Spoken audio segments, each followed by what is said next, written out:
नमस्कार भैया सब, जितने भी हमारे श्रोतागण हैं सबको दिल से प्रणाम। और हम आप सबके छोट लड़का दीपक राज यादव, और अभी एक रुचि म्यूजिक से हमारे एक सॉन्ग आने वाला है जो कि बहुत ही अच्छे सॉन्ग है, और आप लोग एक बार सुनिएगा ज़रूर दोस्त। जैसे हमको प्यार दुलार दिए हैं वैसे ही प्यार दुलार देते रहिए। और आप लोग रुचि म्यूजिक एक बार सर्च कीजिए और सब्सक्राइब कर ले दोस्त, ताकि हमारा कोई भी सॉन्ग यहाँ से आए आप लोग के पास तुरंत पहुँचे, आप लोग को तकलीफ नहीं करना पड़े। तो चलिए हम एक आप लोग के सॉन्ग सुनाते हैं। रुचि म्यूजिक तारापुर, आप सुन रहे हैं दीपक राज यादव की आवाज में।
झक करे जब छलियो देख लेल कहू भाई हे गे छौड़ी, देख लेल कहू भाई बा।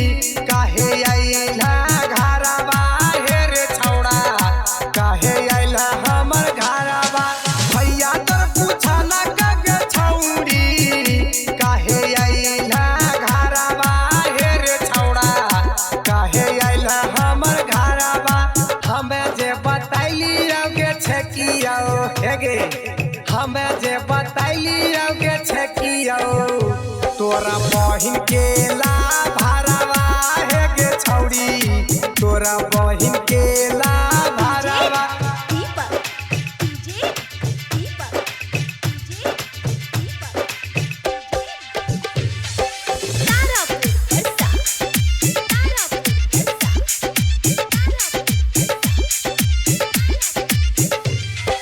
दीपक राज गाबै छै गानामा, झूमै छै सुधीरावा हे गे